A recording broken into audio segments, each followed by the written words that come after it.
الحمد لله رب العالمين والعاقبة للمتقين ولا عدوان إلا على الظالمين ولا حول ولا قوة إلا بالله العلي العظيم والصلاة والسلام على نبينا وحبيبنا ومولانا محمد أشرف الأنبياء والمرسلين وعلى آله وصحبه أجمعين. وقال الله تعالى في القرآن العظيم وهو أصدق القائلين وبقوله يهتدي المهتدون قل إن كنتم تحبون الله فاتبعوني يحببكم الله ويغفر لكم ذنوبكم. صدق الله العظيم وصدق رسوله النبي الحبيب الكريم ونحن على ذلك من الشاهدين والشاكرين والحمد لله رب العالمين. Alhamdulillah, syukur kehadiran Allah Subhanahu wa Ta'ala. Sampai dengan saat ini kita sudah berada di bulan Rajab 1441 Hijriah.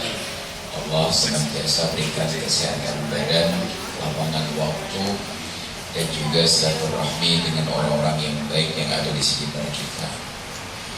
Salawat dan iring salam kita hadiahkan kepada junjungan alam Nabi kita Muhammad sallallahu alaihi wasallam, kepada keluarga dan sahabat beliau sekalian, kepada guru-guru kita baik yang masih hidup ataupun yang berpulang ke rahmatullah. Yang saya muliakan hadirin dan hadirat sekalian, keluarga besar di Bangka Aceh yang sudah berhadir di majelis yang berbahagia ini. Jadi sengaja saya minta kepada pembawa acara untuk menyampaikan informasi bahwa yang sepatutnya menyampaikan tausiah adalah Ustaz Salim Basyah, tapi digantikan oleh Masrul Aidi. Ya, jangan nanti ada yang berpikir bahwa Ustaz Salim Basyah sudah operasi face off, berubah penampilannya karena ukuran kami agak mirip-mirip sedikit. Baru dibuat oleh Ustaz Fakhri tadi sebelum sholat subuh, pas tepat sampai memandang azan subuh, dan alhamdulillah ada pengembangan waktu. Tapi saya salah konfirmasi tadi, begitu telepon saya tanya di Bank Mandiri ya, karena biasanya hanya Bank Mandiri yang pengajiannya jam 7. Nah, tapi masalahnya jam 7 sekarang itu baru 5 menit selesai dari waktu subuh. Jadi alhamdulillah kita dapat berhadir di majelis ini. Hadirin dan hadirat sekalian yang dimuliakan Allah, hidup ini bagi kita manusia diberikan orientasi, ada arah kemana yang akan kita tuju. Seperti sebuah pemerintahan, ada rencana pembangunan jangka pendek, menengah, dan juga jangka panjang. Kehidupan kita juga demikian, ada jangka pendek, menengah, dan panjang. Cuma persoalannya, selama ini kita menghitung itu hanya dari kehidupan di dunia. Pendek kita di dunia, menengah kita di dunia, panjang kita juga di dunia. Padahal tahapan itu berbeda. Perencanaan jangka pendek itu adalah yang kehidupan kita di dunia ini. Kenapa yang kita sebut pendek? Karena usia orang hidup di dunia ini sepanjang sejarah yang paling lama itu baru 1000 tahun. Ada Nabi Adam dan ada Nabi Nuh. Dan khusus untuk kita yang umat Nabi Muhammad ini dipersingkat lagi dari umat-umat yang terdahulu. Maka Rasulullah menyatakan, "A'malu ummati ma baina sittina ila sab'ina sanatan." Usia umatku ini berkisar antara 60 sampai dengan 70 tahun. Jadi kalau kita pahami secara harfiah, artinya sekarang yang hadir di sini belum ada seorang pun yang jadi umat Nabi, karena belum sampai 60 secara harfiah. Tetapi bukan itu yang dimaksudkan. Rata-rata umatku meninggal pada usia antara 60 sampai 70 tahun. Kalaupun ada 1-2 orang yang hidup melampaui usia tersebut, sungguh kehidupannya tidak normal. Banyak yang stroke menjelang usia tersebut. Kenapa? Karena 60 tahun itu sudah mulai pensiun. Kalau sempat kawin dari usia 50, berarti anaknya baru masuk SD. Itu menjadi masalah besar. Maka banyak orang-orang yang menjelang usia tersebut mengalami sindrom paruh baya, post power syndrome dan lain sebagainya. Itu baru jangka menengah, maka jangka pendek. Maka saking pendeknya oleh Rasulullah memberikan fadilah-fadilah khusus agar persiapan kita ke akhirat itu menjadi lebih banyak, lebih efisien dan efektif. Kita tidak mungkin dalam bahasa sekarang membawa nasi bungkus ke akhirat, karena kecil sekali dari lampung tangan kita dan tentengan kita. Kita harus dipadatkan gizinya, harus seperti yang diberikan kepada tentara itu berbentuk ransum. Hanya dengan sebatang roti sebesar jari bisa bertahan hidup untuk 1 dan 2 hari. Maka kita dipadatkan, amalan-amalan kita tersebut diberikan rahasia-rahasianya oleh Rasulullah.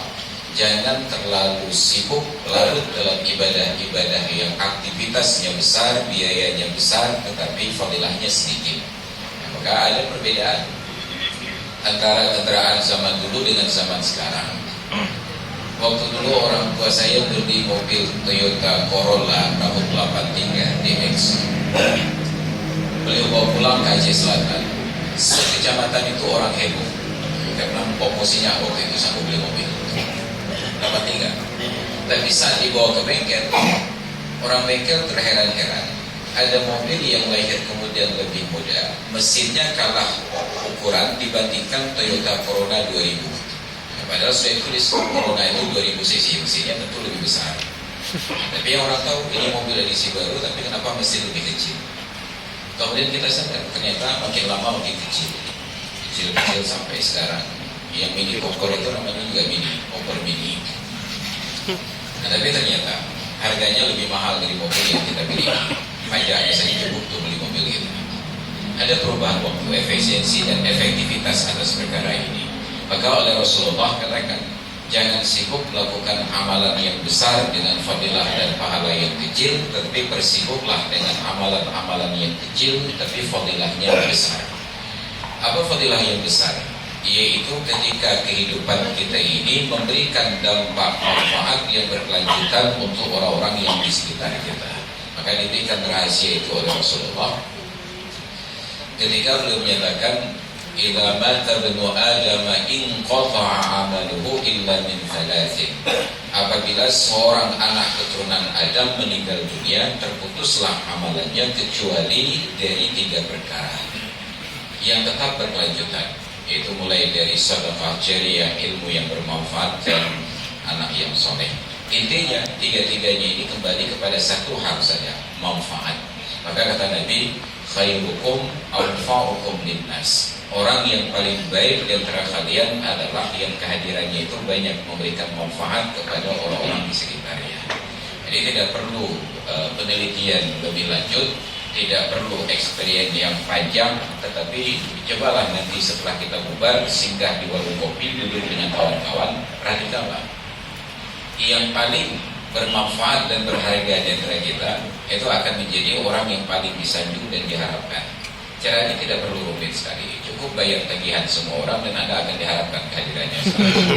Nah, ini pasti besar. Nah, karena orang yang kehadirannya bermanfaat nanti kehilangannya itu didoakan.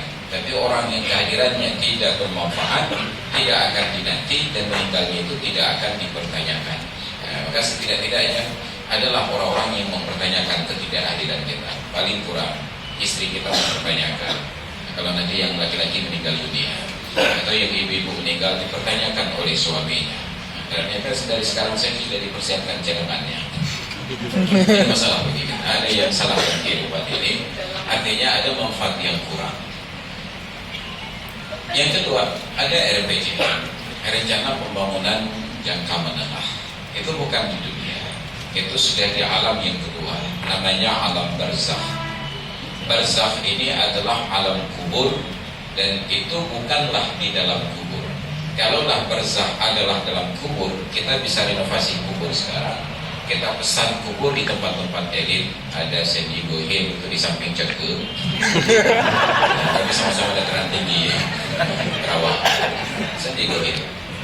Kalaulah ukuran kelayakan hidup di alam barzakh itu berdasarkan elit tidak elitnya tempat dan lokasi kuburan kita, Sungguh semua orang akan berlomba-lomba untuk mencari kuburan di tempat-tempat yang mahal, difasilitasi seindah mungkin. Tapi ternyata orientasi umat Islam sudah ke arah sana. Maka sekarang terlihat banyak orang-orang kaya ingin dikuburkan di San Diego Hill tersebut. Dan luar biasanya pihak pengembangnya pun sangat paham tentang kebutuhan orang meninggal. Jadi karena tahu bahwa orang meninggal itu juga bosan di kuburan, dibangunlah ada hotel bintang 5 berikut dengan kolam renang. Nah, kalau mayat itu sudah bosan di kuburan, bisa pindah ke kolam renang ataupun hotel bintang 5. Ini perspektif kita tentang kehidupan akhirat. Padahal di alam kubur yang paling penting bukan bagaimana fasilitas bangunan, tetapi dengan siapa kita bertetangga. Makanya kata para ulama, kalau ada orang meninggal di sebuah lokasi, maka tidak boleh jenazahnya itu dipindahkan ke tempat yang lain.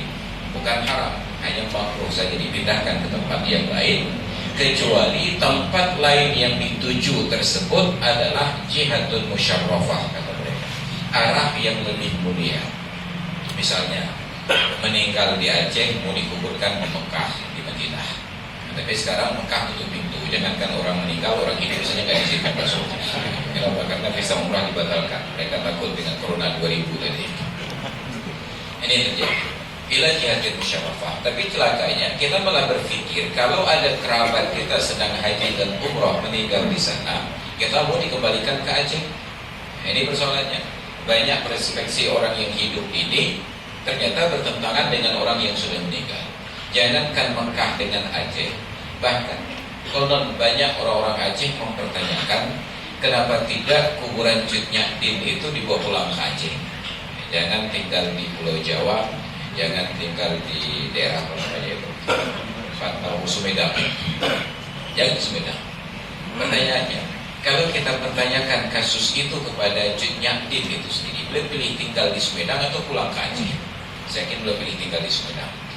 Kenapa? Bukan karena tahunya enak, tetapi karena di Pulau Jawa kuburan beliau itu sangat terawat. Kita boleh berkunjung ke sana, sangat terawat dan dimuliakan oleh masyarakat di sana. Padahal itu cuma Cut Nyak-Din, hanya ada Cut Nyak di awalnya dan bukan siapa-siapa, hanya istri dari seorang tuku. Padahal itu cuma tuku saja. Sedangkan di Aceh ini bosnya Cut Nyak-Din itu tidak dihargai. Ada Sultan Iskandar Muda. Orang Aceh nggak tahu di mana kuburannya. Yang terakhir kemarin sedang ribut-ribut tentang kuburan Sultan Jamaluddin. Ada orang jualan bakso di sampingnya. Orang nggak tahu bahwa di sampingnya itu ada kuburan raja. Nggak pernah ditawarkan bakso ke rajanya. Ini masalahnya. Sultan Iskandar Muda, sultan terbesar dalam sejarah Aceh yang kita bangga-banggakan. Sampai nama beliau itu kita tawarkan untuk bandara internasional dan lain sebagainya. Tapi ternyata orang Aceh sendiri nggak tahu di mana kuburan Sultan Iskandar Muda. 2013 saya diundang oleh Dinas Pariwisata Aceh, waktu itu masih Pak Riza Pahlavi, nggak salah tahun 2013 jadi kepala dinasnya, untuk ceramah Maulid dan diadakan di Museum Aceh. Dibangun panggung menghadap rumah Aceh, membelakangi pendopo, audiensnya, audien itu bahasa Inggris, jemaahnya duduk di bawah rumah Aceh menghadap ke pendopo. Saya tantang mereka, sebelum kita jauh berbicara tentang Nabi Muhammad yang lahir, hidup dan meninggal di Arab, saya tanya tentang orang yang hidup dan lahir dan besar di Aceh. Sultan Iskandar Muda itu di mana kuburannya? Tidak ada satu orang pun yang bisa menjawab. Padahal mereka sedang berhadap ke arahnya. Karena kita tidak pentingkan tentang sejarah ini. Jadi karena kita jarang baca sejarah, maka kita tidak pernah peduli tentang apa yang akan ditulis oleh sejarah tentang kehidupan kita. Maka kita kagum luar biasa pada sosok seperti Anies Baswedan. Bukan persoalan karena dia gubernur DKI, tapi karena pernyataan-pernyataannya itu luar biasa sekali. Ketika orang mengkritik, membuli dia di media sosial, dia punya sebuah prinsip. Saya tidak peduli dengan apa yang ditulis oleh netizen hari ini, tapi saya akan mempersiapkan apa yang akan ditulis oleh sejarah suatu saat nanti. Kenapa? Tulisan netizen bisa dibantah, sejarah akan meluruskan diri sendiri. Maka hari ini, ketika dulunya kita membenci Soeharto sebagai pemimpin Orde Baru, hari ini hampir semua orang bermimpi agar Soeharto bisa hidup kembali. Kenapa? Untuk merasakan harga bahan bakar Rp500 per liter. Luar biasa, Rp500 per liter. Stabil ekonominya. Kita tidak melihat ada kehidupan yang tidak aman karena berlaku Petrus. Kalau ada yang berbuat kriminalitas, ada penembak misterius, Petrus, main tembak saja. Tapi hari ini ketika kekuasaan tersebut tidak bisa melindungi, bahkan aparat keamanan pun tidak mampu untuk berkutik, maka kita tontonlah bagaimana kejadian yang di Papua kemarin. Hanya karena salah paham saja tentang seorang sopir truk yang kecelakaan, dituduh bahwa dia yang melakukan penabrakan, bahkan babi bagi mereka lebih berharga dari nyawa manusia. Dikeroyok, dibunuh, bahkan di depan polisi mereka tidak mampu berkutik. Senjata yang canggih itu tidak mampu untuk diledakkan. Kenapa? Bukan karena polisinya lemah, tapi karena politik kita lemah, tidak mampu menghadapi serangan internasional. Kalau ditembak perusuh tersebut oleh polisi, maka negara kita yang digoncang oleh politik luar negeri, karena presidennya tidak mampu untuk memberikan perlindungan hukum ini. Maka tidak ada tempat aman. Kita lihat sejarah meluruskan peristiwa itu. Maka yang patut kita pertanyakan sekarang, sejarah apa nanti akan ditulis tentang kehidupan kita ini? Kita punya kapasitas, kita punya kedudukan. Kalau kita tidak ingin dicatat oleh sejarah, maka jangan jadi orang hebat, jadi warga biasa saja, bahkan jangan jadi kecil, karena jadi kecil pun akan dicatat oleh sejarah kampung. Ini yang ketiga. Makanya di Aceh Besar banyak orang yang kemudian mempertanyakan siapa yang berinisiatif memindahkan ibu kota Aceh Besar ke Janto tersebut. Kenapa? Karena bupati kemudian menderita katanya. Tinggal di Janto sebagai bupati tidak mau, tapi kontot ingin jadi bupati juga. Karena dipindahkan ibu kota. Jadi ini menjadi sebuah persoalan. Mungkin nanti saya akan juga dipertanyakan oleh anak keturunan saya, kenapa memindahkan ibu kotanya ke Cengkeu, bangun pesantren di sana. Maka untuk merawat sejarah ini, kita perlu untuk mencatat kembali, menulis kembali dengan baik tentang sejarah kehidupan kita, apa yang telah kita berikan.